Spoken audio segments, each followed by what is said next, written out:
We called him Chief. He was John to other people, but those of us who knew the pride of service called him Chief, CPO Wilson.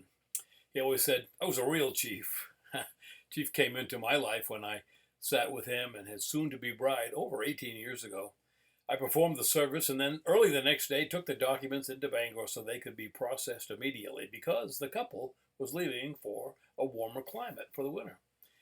When they returned home from that trip, they began attending our little church and became a very active team. Chief would sing with his sound setup. That's quite a nice setup. And he would sing with his bride from time to time. It wasn't long before he began to lead the singing for the church and pick the songs that we'd sing. It was a relief for me just to sit and play music for a change. He was energetic and took command of that quarter deck each time he stepped up there. I sure missed that. Chief was always busy, always had a project going for someone. When the church sound equipment indicated it was on its last leg, Chief, without missing a beat, donated his sound equipment. Then he and Pastor Don built the little station in the corner to house it and all the attached equipment. We use it every service. 11 years ago, my son and his family were in need of a place to live, and we looked at the garage and decided that we could build a small efficiency apartment above it. We had help getting it off the ground, and then the lone process of building began. Or so we thought. I'm a rough carpenter, and with some small knowledge of framing, and I was ready to help all I could. Very early on, Chief started showing up, just after breakfast time, with his tools and a willing heart to work. He was also a Navy chief, so he knew how to motivate a couple of guys to keep moving. He'd come every day, 5 days a week, and do just whatever was needed to be done.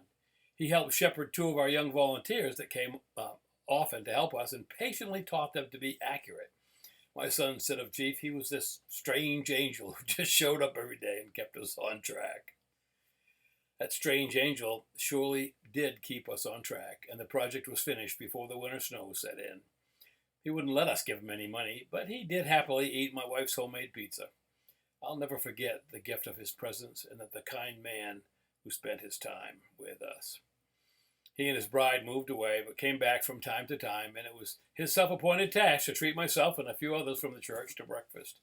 I was pleased that last summer, a summer before, when he and his bride came to Maine, they graced us with their presence in a place that he'd helped build. Chief had many opinions, and they were firmly held, but one that he stated most often was that he truly believed in the Lord.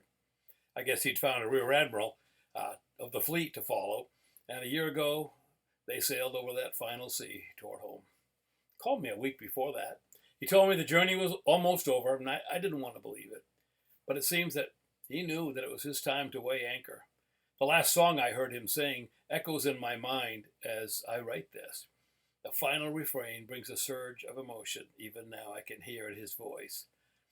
Or if on joyful wing cleaving the sky, sun, moon, and stars forget, upward I fly, still all my song shall be, nearer my God to thee, nearer my God to thee, nearer to thee. Fair winds and following sea, Chief, I shall miss you until you pipe me on board someday. Your friend Steve.